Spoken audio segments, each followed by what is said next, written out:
Merci de bien vouloir quitter la salle en silence. Nous allons ouvrir la discussion et l'ordre du jour appelle à présent la déclaration du Conseil et de la Commission sur l'intégrité territoriale et la souveraineté du Groenland et du Royaume du Danemark, nécessité d'une réponse unie de l'Union européenne face aux tentatives de chantage des États-Unis.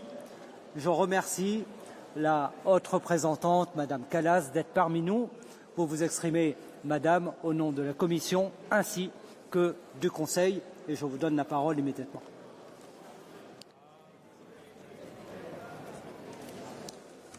Merci, Monsieur le Président. Honourable members, Greenland is strategically important. That is not a secret. Nearby are key submarine lanes, and beneath it are critical raw minerals that matter for the global economy.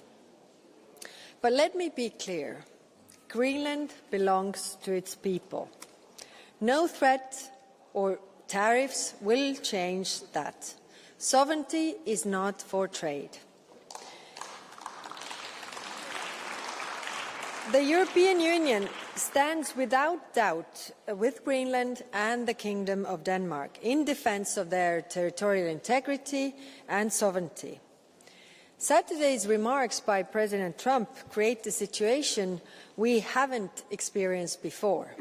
Our response must be to remain calm, hold our ground, and act in unity. The EU is a close and reliable partner to Greenland. Our cooperation is delivering real results, especially in education, skills and sustainable development. The European Commission has also proposed to double our financial support for Greenland in the EU's next multi-year budget.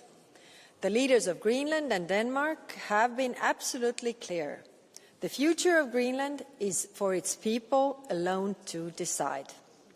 The United States, Denmark and Greenland have been engaging in direct talks.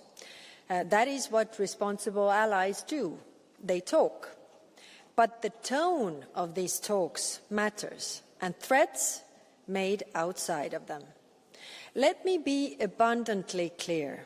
Tariff threats will not pressure Denmark into handing over Greenland. They only risk making both Europe and the United States poorer and undermining our shared prosperity. We have no interest in picking a fight, but we will hold our ground.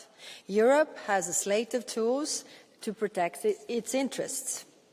Honourable members, the Arctic is a new frontier for the geostrategic competition. As Arctic ice melts, there is a growing risk that Russia and China will keep increasing their presence across the region. For years, Russia has been investing in military facilities in the high north, and China has been expanding their polar-capable vessels.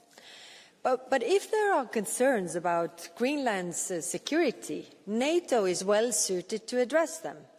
Over the past week, a number of European countries have sent military personnel for scoping mission to Greenland.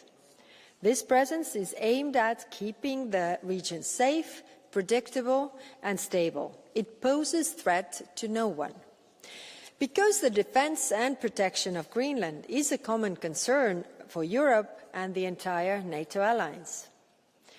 Honourable members, current developments are indeed unsettling. But allow me to still widen the perspective beyond Greenland to the Arctic as a whole. I want to thank European Parliament for your active engagement in Arctic affairs, including for the timely AFET-INI report adopted last November. Its conclusions echo our own assessment.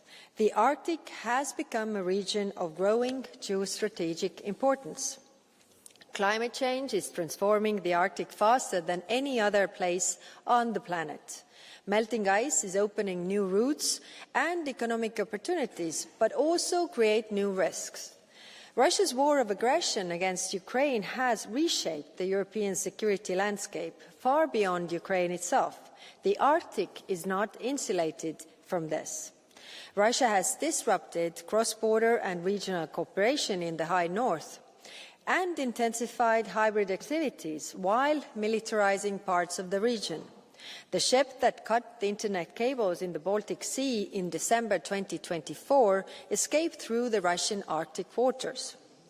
Geopolitical tension and geo-economic competition in the Arctic require that the European Union, together with our partners, responds. Our response must be realistic and principled, and it must be guided by the international law. No country has the right to take over the territory of another, not in Ukraine, not in Greenland, not anywhere in the world. We are strengthening preparedness to better anticipate risks.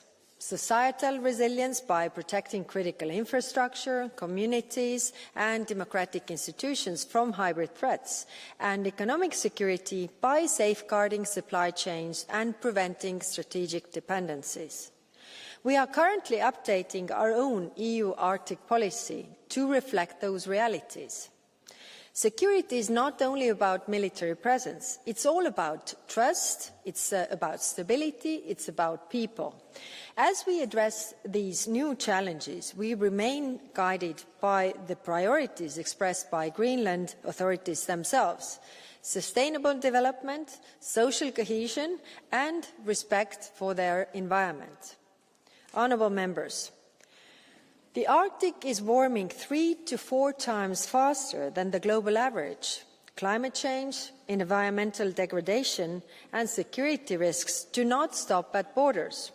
No country can tackle the threat like this alone. A rules-based international order and effective multilateral cooperation are essential, not optional. When Europe is united, when we are strong, we are able to defend our interests and values, including in the High North. Our Arctic engagement must reflect this reality: firm on geopolitical and geo-economic challenges, resolute on climate action, and centred on the people who live in the region. In this effort, we stand by Greenland and the Kingdom of Denmark. Thank you. Merci beaucoup, Madame la Haute Représentante.